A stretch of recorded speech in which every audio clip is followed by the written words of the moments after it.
Welcome back to Half the Battle. I'm your host as always, Daniel Levi, and joining me now is the #1 welterweight in Georgia. I'm talking about Jared Night Train Gooden. Jared, welcome to Half the Battle. What's up, brother? Thank you for having me. Oh, man, the pleasure's all mine. Thank you for coming on. So, dude, first thing I got to ask you is, what's it like being 24 years old with a 9-2 record? Because, I mean, you see records like that with dudes in their mid-30s. It's good. You know, I want to fight more. You know, back in 2015 was my year. I fought 6 times in a year. I want to do that again. You know what I mean? I just want to fight as much as possible, man. I just love to fight. So I love the record. I just wanted to grow. You know, keep growing on the win side, not on the loss side. You know. Well, absolutely. But I mean, speaking of growing, I mean, you learn from your wins and your losses. And look, man, you could have been a doctor, you could have been a lawyer, you could have done all these things, but you chose to get into fistfights on Saturday nights inside of a steel cage against grown men. How'd you come to that decision, man? I'll never forget. I was 15 years old. My mom, my dad never married, but on some of the summers he'd get me. You know what I mean? I'd stay at his house. One day I was flipping through the channels. He was at work, and I saw UFC. The fight that I watched was BJ Penn versus Matt Hughes. And seeing that small little dude, BJ Penn, choke out Matt Hughes was fucking big, you know? And I was just like, I have to do that. I've always loved fighting. Since I was like fucking 3, I was fighting kids in pre-K and stuff, you know what I mean? So this is what I was born to do. I'm a fucking warrior, man. I come to fucking fight. Oh, man. Since you brought up that pre-K, I got to ask you, can you give us an exclusive Jared Night Train Gooden fight story from back in the day when you were in kindergarten scrapping? Yeah, man, I'll never forget. So, like I said, my mom and my dad were never married. So my mom raised me and my sister by herself. My mom's a single mother, you know, and she raised us both by herself. She did a fucking phenomenal job. Let me say that too. But one day she was scared for me. You know, she was like, "Oh my God, my son, you know, doesn't have a father figure, doesn't have any male role models. Let me try to show my son how to fight so he can protect himself." So she told me how she was in there trying to teach me to throw a 1-2. And like instead of making a fist, I kept slapping her hand like a high five. And she was afraid I was going to slap some kid. And so she worried about that all day. The next day, she told me she got a call, and I punched some kid in the face because he took my crown. And so then after that, she told me she never had to worry about me anymore, about sticking up for myself and being a fucking man, you know? So I think my mom's the reason why I'm a fighter too. My mom fought tooth and nail for me and my sister to have the best life that we have. You know what I mean? So she's my hero, my role model. She's the reason why I fight. You know, it's interesting you say you didn't have, you know, like a male role model figure in your life, because nowadays you are a role model for a lot of the kids that you teach at your gym. So, I mean, how was that maturation process for you, man? Because you're a super mature kid for your age. Thank you, man. Thank you. Like, again, it just goes back to my mom. My mom raised me right, you know, by herself. She just taught me how to be a man. And I just want to teach that to the next generation, you know? It doesn't matter if you have 2 parents at home or 1. Be the best person you can be, you know, and I hate saying this, but I'm still a line from Ronda Rousey. It was just make the world better than how you found it, you know. And if I can help one kid be better, you know what I mean, not be a bad kid, be a good kid. If I can help somebody learn a technique to be better as a fighter or just to defend themselves, then I believe I've done my job. I believe I've been a good person to make somebody else better. That's how my mom raised me, and that's how I like to be. So you mentioned you saw that Matt Hughes fight, and then you knew right away, okay, this is for me. So after that fight, how long did it take until you made your AMI debut? Ooh, that was 3 years. I went 2 years without knowing what to do. Like, I saw that fight, and I didn't start training until I was 17. So I really just tried to I didn't even look into gyms. I just got more into street fighting when I realized I wanted to fight, you know. I'd pick a fight for no reason with people. I lost some, I won some, so, you know, and I remember I was in high school and I came across an NFC poster and I saw Oblast's email, and Oblast can say the same thing to you. I emailed him from my high school email. I emailed David Oblast asking if I could fight for him. And he's like, do you have a gym where you fight out of? I'm like, myself. I train myself. And he's like, why don't you check out Fleet Gentry's gym before you try to fight for me? And the rest is history. I've been with Fleet Gentry, with SBG. They've helped me grow, and they helped me be the 9-2 professional fighter. Oh, wow, that's incredible. I had no idea. You know, it's funny for everyone listening. So literally Jared messaged the promoter here for NFC, David Oblas, and it's funny because David gets hundreds of messages every day from these guys who are like, oh, I'm undefeated on the streets, this and that, and David's always laughing it off, but for you, he said, look, go to Philippe Gentry's gym, and now you're at SBG, and you've been there ever since. Yes, sir. 7 years running, and I told Oblas when I won the Georgia amateur title, I'm like, you're the reason why I won. If I didn't email him, I would have never found Philippe. I probably would still be a street fighter. I don't know what I'd be doing. I'd probably be dead. I did a lot of stupid stuff as a kid, man, But it's because of David Oblas and Philippe Gentry why I'm right here. Man, it sounds like you totally turned your life around. No, I did, 100%. I used to be one of those kids, always doing something stupid late at night, hanging with the wrong crew, and the fighting saved my life. It changed it. It made me realize what's important and what's not. I love training. I love fighting. That's what I spend my life doing now. There's nothing else compares to it. So nothing else has my attention except fighting. So you turned pro at 20 or at 21? 21, yeah. So I think about it myself. So you turned pro at 21 years old, and you finished your first 5 fights, and then on the 6th one, you finally went the full 3-round distance. Now, was that kind of an important lesson for you to know that, look, man, I'm not just some front runner. I can also beat guys by decision too? Yes and no. The reason I say that is because my 5th fight was against Amir Dadovic, and dangerous striker. You know what I mean? And I worked a lot with Eddie Walker and my Muay Thai head coach, Patrick Barger, to get ready for that fight.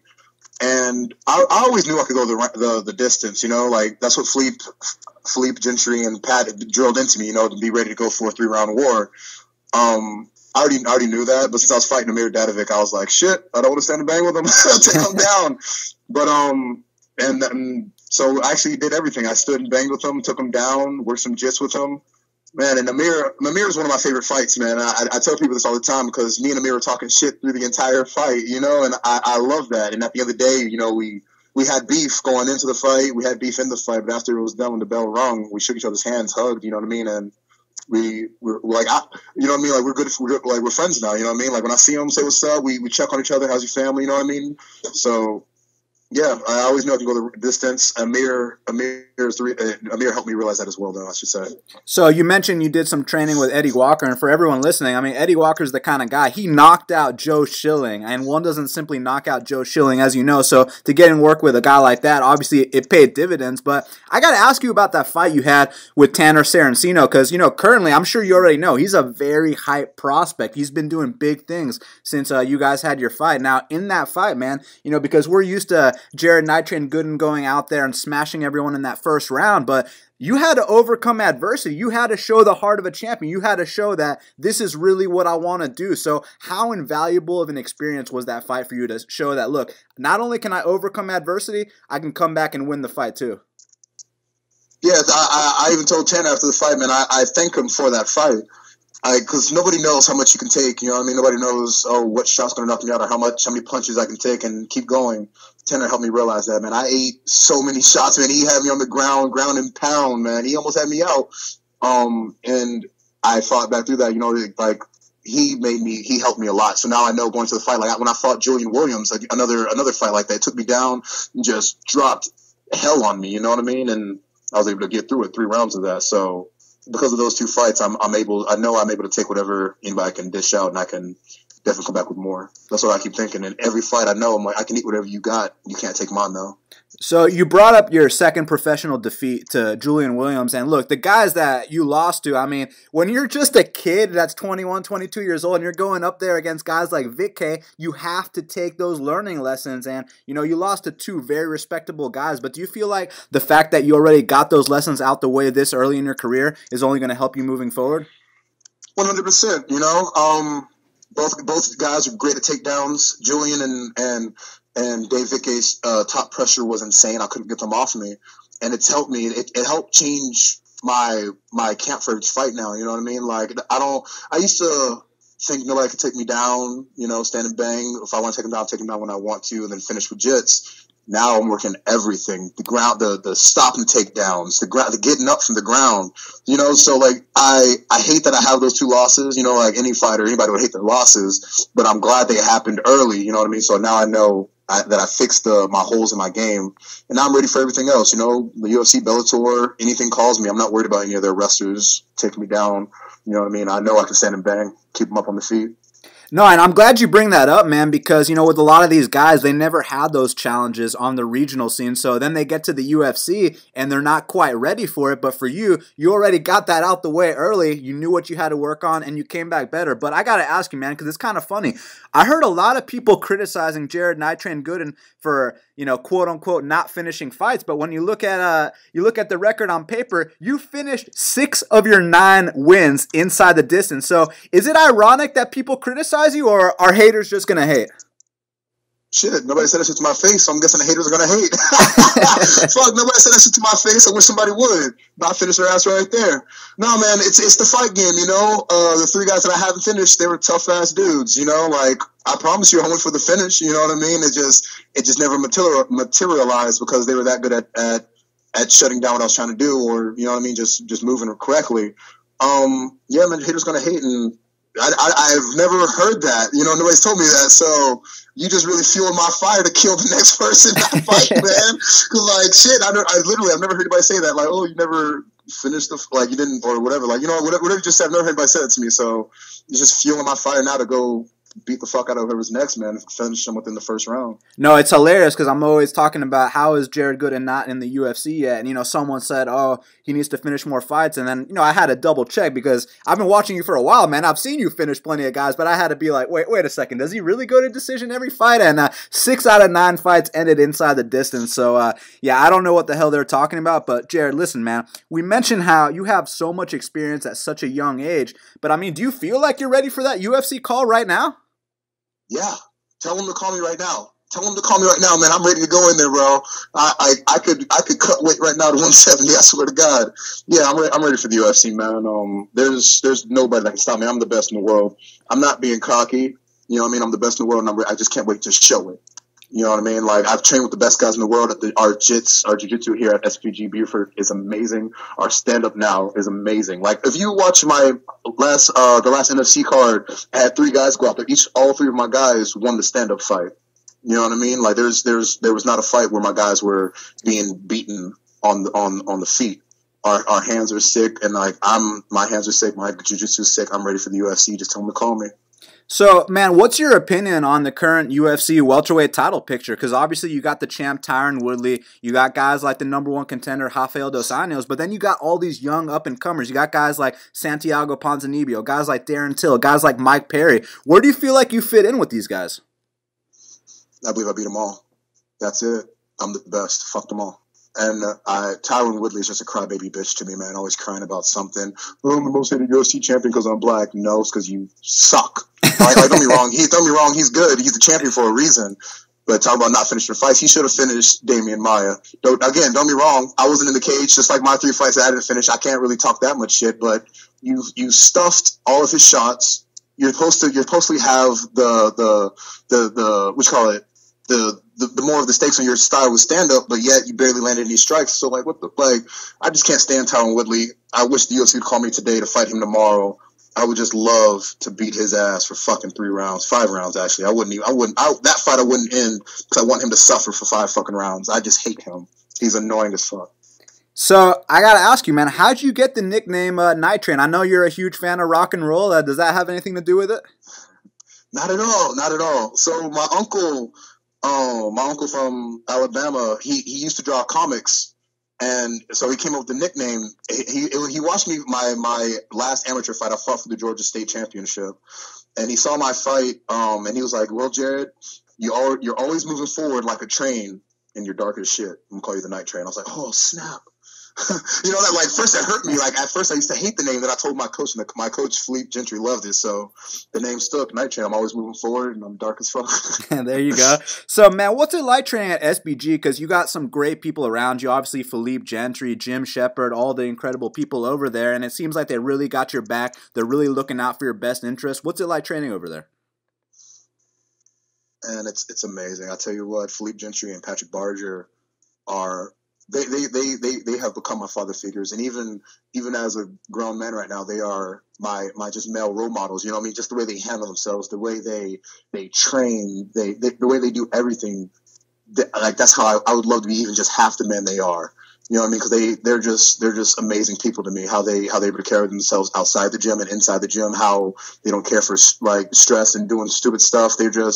And they're family men, and I love that. I want to be, like I said, I want to be like that when I don't want to say their age, but when I'm older, I want to be like them, or at least half the men they are, because they mean a lot to me.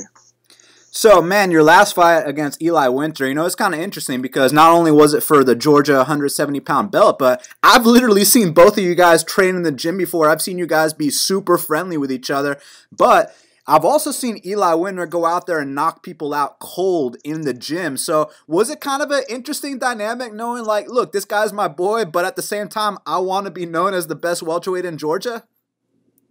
Man, I'm going to be 100% honest with you. That is the reason why I want to say that's the reason why neither one of us got the finish. It's because we were like, this is my boy.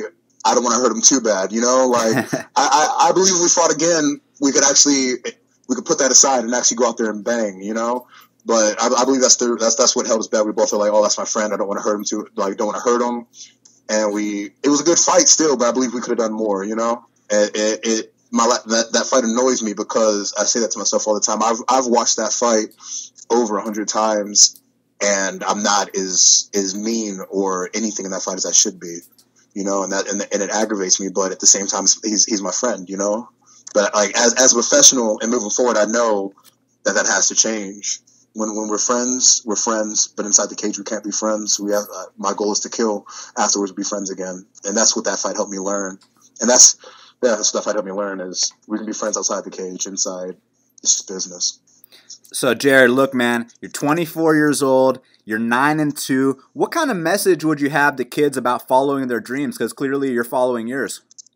Stick to it. Anybody who follows their dreams, you're going to have a hell of a lot of moments where you're going to want to quit. Don't.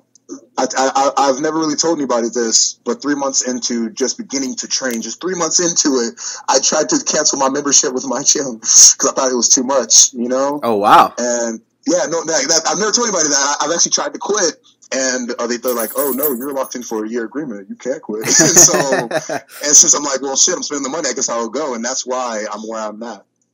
Well, not only did you not quit, you became the #1 welterweight in Georgia, so holy shit, man. Yes, thank you. Yes, thank you. Like I said, it's just, if you're pursuing your dream, fight tooth and nail for your dream. There's a saying, I'm not going to get it 100% correctly, but I want to say it. It's like those who dream at night are dreams. Those who dream by the day, those who dream in the day, make it reality. Make your dream reality. Fight, train hard. If it's whatever you want to do, push for it. Do whatever you can to have your dream, because at the end of the day, you live your life. Do you want to live the life of somebody that's not happy, or do you want to live a happy life? Which one to do? I want to travel the world and fight, and I'm doing it. So follow your dreams.